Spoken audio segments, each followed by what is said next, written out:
그 대테러 작전의 가장 모범으로 알려져 있는 그 진압 작전이 그 엔테베 공항 그 테러 작전이죠. 1976년 6월 27일에 이스라엘의 텔아비브에서 출발해서 프랑스 파리로 향하는 에어 프랑스 139편 항공기가 중간 기착지인 그리스 아테네에서 납치범들에게 피랍이 되었습니다. 납치범들은 과격행동단인 혁명분파 소속의 독일인 2사람, 그리고 그 팔레스타인 인민해방전선 2사람이었습니다. 그렇게 납치된 여객기는 급유차 리비아에 잠시 들렀다가 아프리카의 우간다라고 하는 그 나라의 엔테베 공항으로 끌려갔습니다. 그 엔테베 공항에서 테러범 3명이 더 합류를 하게 되죠. 모두 총 7명이 테러범이 된 셈입니다. 이들은 이 인질들을 풀어주는 대가로 각국에 수감되어 있는 테러리스트 자신들의 동료인 수감 중인 50여 명의 테러범 동료들을 석방해달라고 하는 조건을 제시를 했습니다. 7월 1일 오후 2시까지 이 조건을 들어주지 않으면 인질을 살해하겠다라고 그렇게 협박을 했습니다. 그들은 이 싸움의 주적이 이스라엘 정부라고 하는 사실을 보여주기 위해서 유대인을 제외한 모든 인질을 다 풀어줍니다. 그런데 그 에어프랑스 승무원들은 그들은 유대인이 아님에도 불구하고 그 모든 그 승객들이 다 석방되기까지 본인들은 석방될 수 없노라고 같이 인질로 남게 되죠.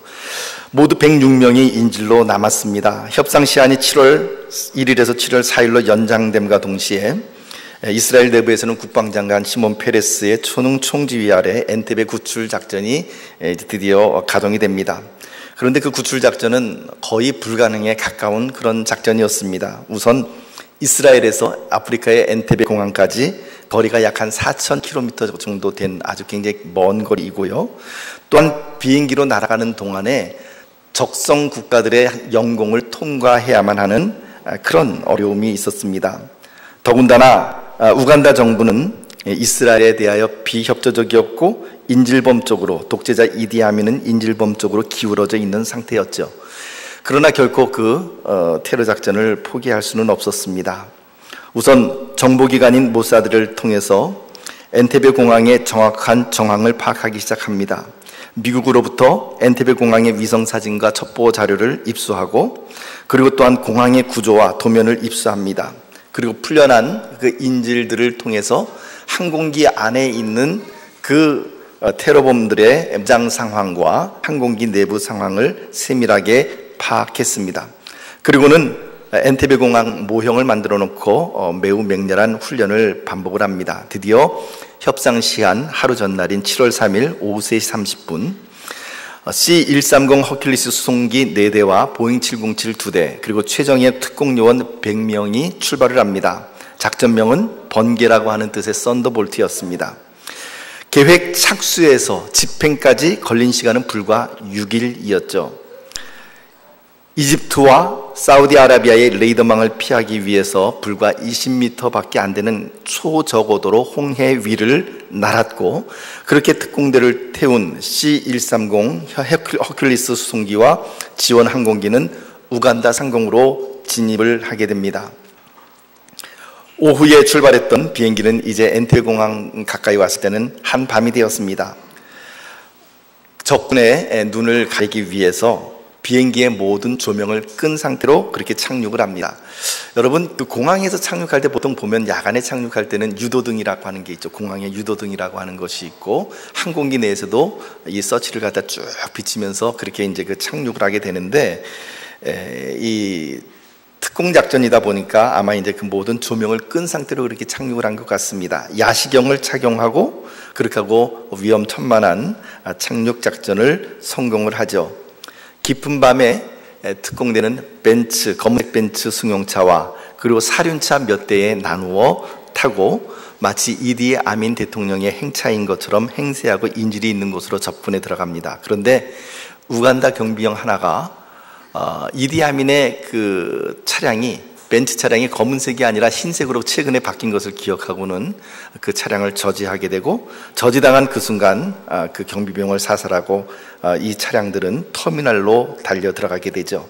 터미널 외부에서 마주친 2명의 인질범을 사살한 이후에 공항의 전기를 끊어서 순식간에 암흑 상태를 만든 후에 이스라엘 특공대는 막바로 인질범들이 있는 그 터미널 안으로 들어갑니다. 그리고는 그 인질들을 향하여 외칩니다. 히브리어로 외쳤죠. 물론 엎드려라고. 히브리어를 알아들은 모든 이 그 승객들은 엎드렸고, 못 알아듣고 서 있었던 인질범들을 정확한 사격으로 쓰러뜨렸습니다. 경비병 사살로부터 내부의 인질범 소탕까지 걸린 시간이 불과 1분 45초였죠. 말 그대로 번개였습니다. 이때 우간다의 경비병들이 몰려왔고, 특공대는 그들을 향하여 대전차 미사일과 기관총을 퍼붓습니다. 또 허큘리스 송기에서 보병 전투 차량을 몰고 나온 이스라엘 특공대가 우간다군의 미그 전투기 11대를 파괴합니다. 그 모든 일이 종료될까지의 작전 시간은 53분이었고요. 그 작전 중에 우간다 경비병 40명, 그리고 테러범 7명 전원, 그리고 이스라엘군에서는 단 1명이 전사를 합니다. 그 유일하게 죽은 특공대원이 바로 지휘관이었던 요나단 네탄야후 중령이었습니다. 당시 그의 나이가 30세였고 그의 동생은 현재 이스라엘 총리인 베냐민 네탄야후이죠. 이 이야기를 이렇게 장황하게 설교 전반에 제가 여러분들께 말씀드린 이유는 무엇이냐면, 이스라엘 군대에서 다치는 사람이 있다면 병사라기보다는 주로 장교나 지휘관이 다치게 된다는 것이죠. 왜냐하면 이스라엘 군대에는 돌격 앞으로 오라고 하는 명령이 없고, 대신 어떤 명령을 내리냐면 나를 따르라 라고 하는 그런 명령을 내린다고 합니다. 여러분, 우리 주님께서도 우리들을 향하여 나를 따르라 라고 말씀을 하시죠. 베드로를 향하여 부르실 때에 너는 나를 따르라 라고 말씀을 하셨습니다. 내가 너로 사람을 낚는 어부가 되게 하리라 라고 말씀하십니다. 세리 마태를 향하여 외칠 때에도, 세리 마태를 부르실 때에도 너는 나를 따르라 라고 말씀을 하십니다. 우리 주님은 또한 우리를 향하여 그렇게 말씀하십니다. 아무든지 나를 따라오려거든 날마다 자기를 부인하고 제 십자가를 지고 나를 좇을 것이니라. 즉 나를 따라오라 라고 말씀을 하는 것이죠. 우리 주님은 먼저 솔선수범하셔서 어려운 길, 고난의 길이 있다면 주님께서 먼저 가시는 분이십니다. 지난주에 우리가 함께 살펴보았던 것처럼 요단강 물이 끊어질 때에, 요단강 물이 끊어지기 전에 제일 먼저 요단강 안으로 들어간 것이 하나님의 법궤였습니다. 그리고 이스라엘 군대, 이스라엘 백성들이 다 건널 때까지 그 한가운데서 보호하시고 지키시고 계시다가 모든 이스라엘 백성들이 건너온 후에 마지막으로 건너서 나오는 것이 바로 하나님의 법궤였습니다. 사랑하는 성도 여러분, 주님께서는 이처럼 우리 앞서서 우리보다 먼저 솔선수범하시는 분이십니다. 어려운 길이라고 해서 주님은 우리들에게 먼저 가라고 말씀하시지 않으시고 주님께서 먼저 가십니다. 그래서 우리는 지난 시간에 고난의 자리에 주님께서 먼저 와 계십니다 라고 하는 제목으로, 그런 주제로 우리가 함께 은혜를 나누었습니다. 여러분, 교회에 어려움이 있고 혹은 국가에 어려움이 있고 어떤 조직체에 어려움이 있을 때에 문제점이 있다고 생각될 때에 그것을 비판하는 것은 참 쉽습니다. 그러나 거기에 대하여 그것을 솔선수범하고 내가 먼저 고쳐나가는 일은 참 쉽지 않죠.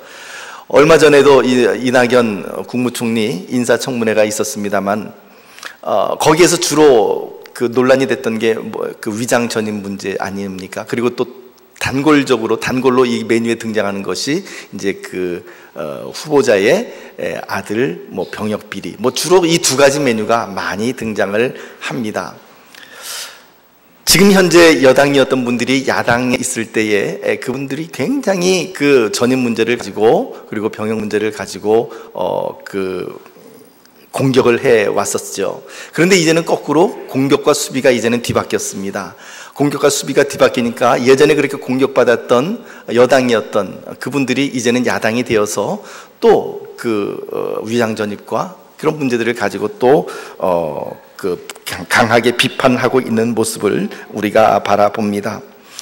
그렇습니다. 내가 비판하는 자리에 서는 것은 참 쉽습니다. 그러나 그 비판의 자리에서 내가 먼저 솔선수범해서 그 문제를 고쳐나가고 내 스스로 그 법을 지켜나가는 일은 결코 간단한 일은 아닌 것 같습니다. 여러분, 교회에 휴지가 떨어졌다고 한다면 왜 떨어졌는지, 누가 떨어뜨렸는지, 어떻게 떨어뜨렸는지, 은밀하게 떨어뜨렸는지 아니면 공개적으로 떨어뜨렸는지 그런 것 따지지 않고 그냥 어떻게 하면 좋을까요? 내가 떠서 휴지통에 넣으면 되는 것이죠. 사랑하는 성도 여러분, 주님께서는 우리들보다 먼저 앞서서 이렇게 솔선수범해 주셨습니다. 우리보다 먼저 앞서가신 분이시죠. 그렇다면 주님의 뒤를 쫓아가는 우리들도 역시 마찬가지입니다. 어려운 일이 있을 때, 문제가 있을 때 그것을 피하고 도망가는 것이 아니라 그 자리에 내가 먼저 뛰어 들어가야 하는 것이죠. 비판하지 마시고 불평하지 마시고 먼저 섬기시는 주님의 백성들이 되시기를 축복합니다. 이것이 바로 주님을 따라가는 방법이고 길인 것입니다.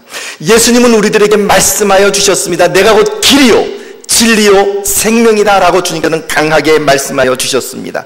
그래서 예수님께서 가시는 곳은 그곳이 곧 길이 되는 것이죠. 길이 아닌 곳이 길이 되는 것입니다. 우리 4절 말씀을 같이 읽어봅니다. 4절 말씀 시작. 그러나 너희와 그 사이 거리가 2000규빗쯤 되게 하고 그것에 가까이 하지는 말라. 그리하면 너희가 행할 길을 알리니 너희가 이전에 이 길을 지나가 보지 못하였음이니라 하니라. 법궤와 이스라엘 백성들 사이의 거리는 얼마를 띄우라고요? 2000규빗. 왜 그렇게 띄우라 그랬습니까? 조금 전에 읽었습니다만 우리 다시 한번 들어주십시오. 4절 말씀.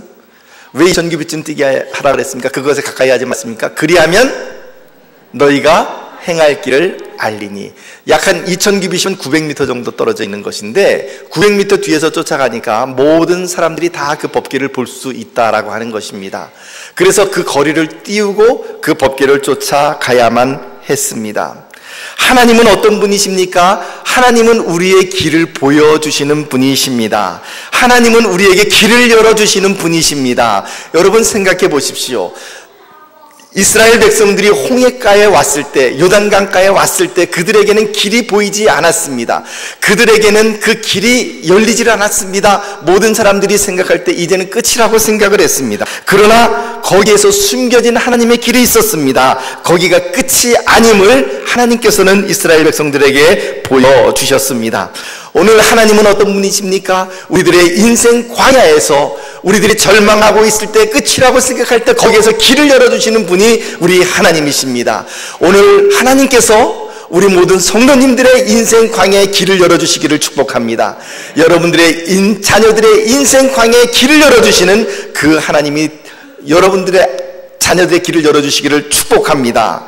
오늘 그분께서는 길을 열어주십니다. 바다와 강에 길을 내시고 광야와 사막에 강을 흐르게 하시는 분, 그분이 바로 우리가 믿는 하나님이십니다. 여러분, 흔히 우리는 어떤 개인도 비전이 있어야 된다라고 이야기를 하고, 교회도 비전이 있어야 된다라고 이야기를 하고, 나라도 비전이 있어야 된다라고 이야기를 합니다. 여러분, 비전이 무엇일까요? 무엇이 비전입니까? 목표입니까? 비전이라는 것은, 제가 생각하는 비전은 방향이라고 생각을 합니다. 길이 보이지 않을 때 어느 방향으로 가야 할 것인가, 어느 길로 가야 할 것인가, 저는 그것이 바로 비전이라고 생각을 합니다. 여러분, 우리가 길을 모를 때에, 정말 낯선 도시를 가거나 길을 모르는 곳을 갈 때에 우리에게 참 도움이 되는 그 도구가 하나 있죠. 차량에 장치되어 있는 내비게이션입니다. 그래서 우스갯소리로 여자 말을 잘 들어야 된다, 집에서는 아내 말을 잘 듣고 차 안에서는 내비게이션 안내하는 여자의 말을 잘 들어야 된다, 그 말들을 합니다. 여러분, 우리 인생에 내비게이션이 있다고 한다면 저는 그분이 하나님이라고 생각을 합니다. 저는 우리 하나님께서 우리들에게 인생의 내비게이션이 되어 우리들에게 방향을 제시해 줍니다. 구약의 모세오경, 즉 창세기, 출애굽기, 레위기, 민수기, 신명기, 이 5권의 책을 일컬어서 뭐라 그러죠? 토라라고 이야기를 합니다. 히브리어는 토라라고 이야기를 합니다. 그런데 이 토라라고 하는 이 단어의 어근이 야라라고 하는 단어인데, 이 야라라고 하는 단어에는 두 가지 뜻이 있습니다. 첫째는 화살을 담겨서 관역을 향하여 쏘다, 그런 뜻이 첫 번째 뜻이고요. 두 번째 뜻은 가리키다, 지시하다 라고 하는 뜻을 가지고 있습니다. 그래서 이 어근, 야라라고 하는 단어에서 선생님이라고 하는 단어인 모레 혹은 모라라고 하는 단어가 나오기도 했습니다. 선생님, 지도자, 그분들은 누구일까요? 인생의 방향을 지시해주고 가르쳐주시는 분들이 바로 선생님이시죠. 토라, 성경 말씀은 무엇입니까? 토라는 활이 한 방향, 관역을 향해 정확히 날아가 꿰뚫듯이 우리 인생들에게 우리가 어느 길로 가야 할지 방향을 지시해주고 우리가 가야 할 길을 보여주는 것, 그것이 바로 하나님의 말씀인 토라라고 하는 것입니다. 특별히 20대, 30대를 살아가는 젊은 분들에게 있어서는 방향이라고 하는 것이 굉장히 참 힘듭니다. 왜냐하면 늘 항상 내가 가는 길이 옳은지 확신이 없습니다. 내가 가는 길이 옳은 방향인지, 앞으로도 10년, 20년, 30년 후에도 내가 이 일을 해야 할 것인지, 이런 것들에 대해서 많이 불안해하고 그리고 방향을 찾지를 못합니다. 그래서 그런 인생의 길을 찾지 못할 때에 그런 분들이 반드시 읽어야 될 책이 무엇인가? 바로 하나님의 말씀이라고 하는 것이죠. 왜냐하면 하나님의 말씀은 우리들에게 방향과 길을 제시해 주기 때문에 그렇습니다. 사랑하는 성도 여러분, 저는 저와 여러분들이 바로 이와 같이 올바른 방향을 따라서 나아가는 하나님의 백성들이 되시기를 축복합니다. 새로운 길을 제시하는 사람들이 되시기를 축복합니다. 남들이 이제는 끝났다, 이제는 소망이 없다, 이제는 요단강이 막혀서 더 이상 갈 길이 없다라고 이야기를 할 때에 여기서부터 하나님께서 새롭게 시작하십니다라고 고백할 줄 아는 믿음의 사람, 그런 사람이 바로 성경적인 사람이고 하나님의 백성이고 성경적인 리더가 될 수 있는 사람들이라고 하는 사실이죠.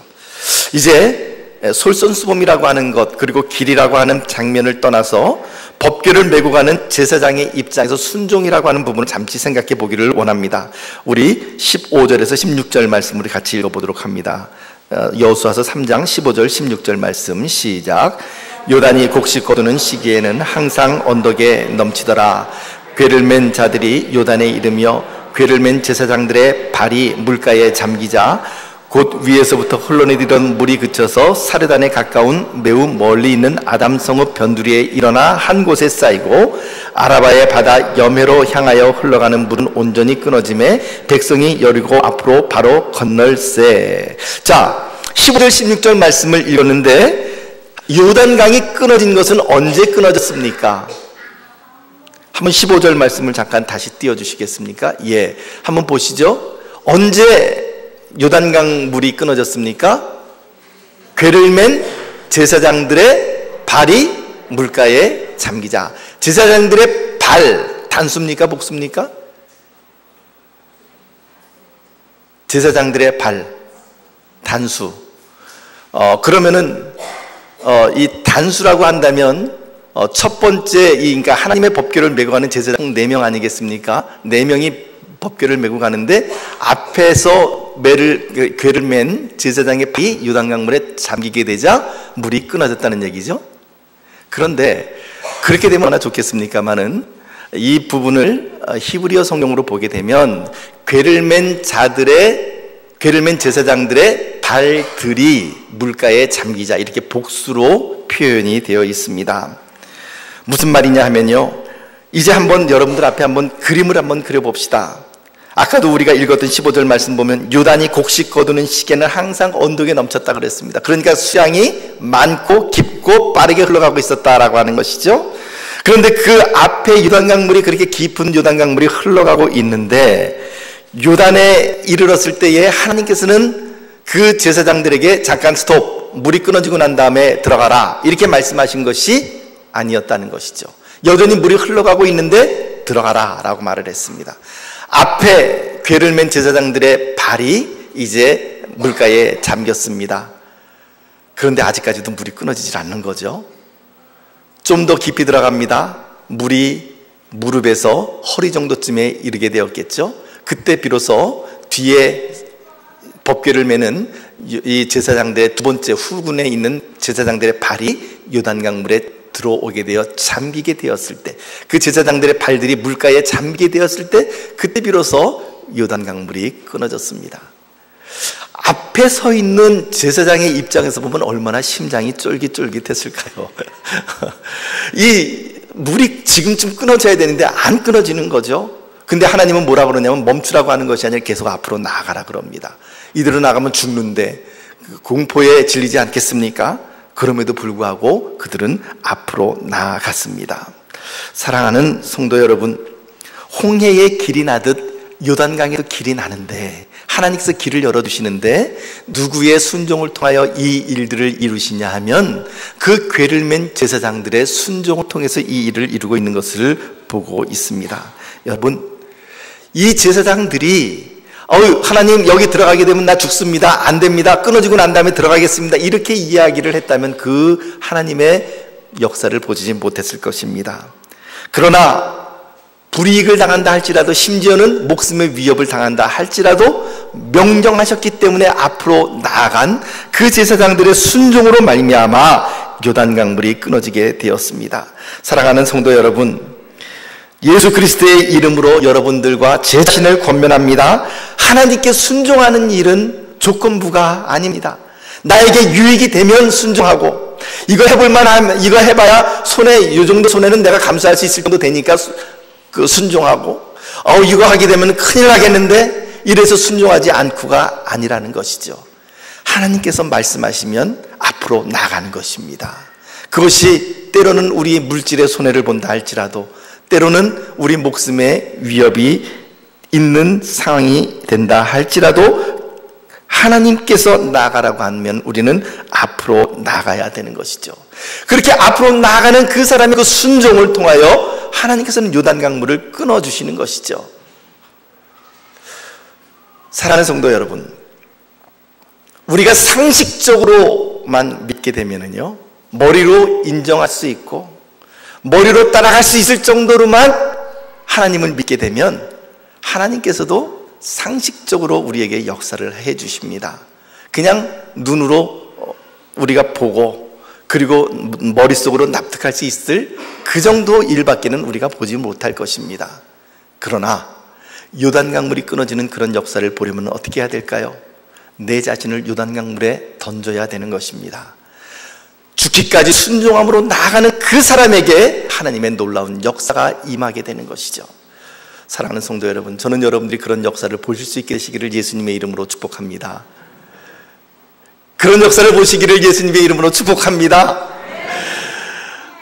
근자에 평택에 있는 한 교회에서 실제 일어났던 사건입니다. 어느 교회라고 말을 하지는 않겠습니다만은 그 교회에서 제주도에 수련회를 갔습니다. 그런데 평상시에 늘 불평하시고 그 다음에 이 모든 일에 매사를 부정적으로 보는 권사님이 한 분 계셨는데, 그분이 그만 첫날 발을 삐끗해서 발을 삐어버리고 말았습니다. 발이 순식간에 부어 올랐습니다.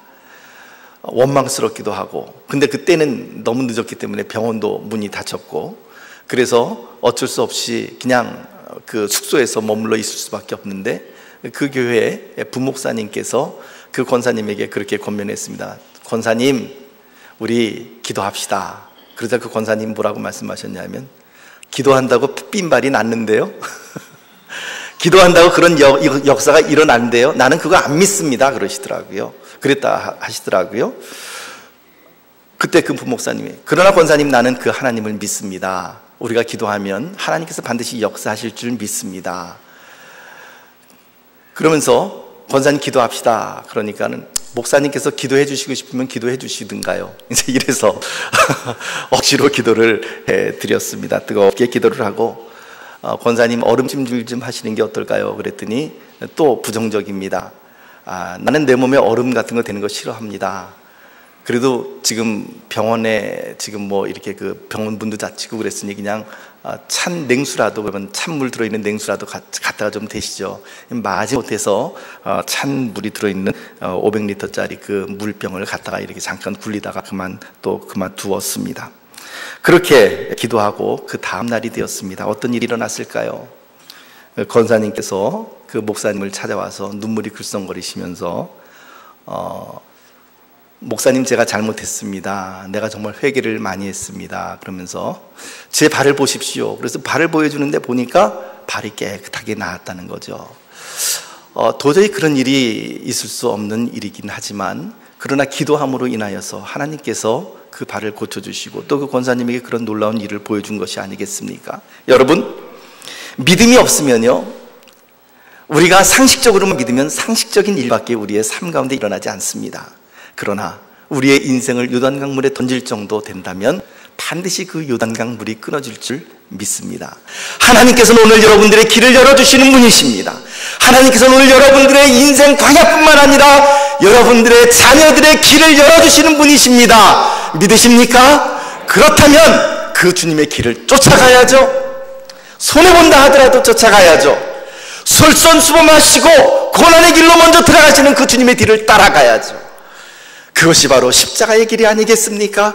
사랑하는 성도 여러분, 우리 모두가 상식적인 신앙, 머리로만 납득되는 신앙이 아니라 우리의 인생을 주님 앞에 던지며 나갈 수 있는 그런 놀라운 신앙의 소유자들, 그래야 우리 평택제일교회가 상식적인 교회가 아니라 하나님의 놀라운 일을 체험하는 그런 교회가 되시기를 예수님의 이름으로 축복합니다. 기도하겠습니다.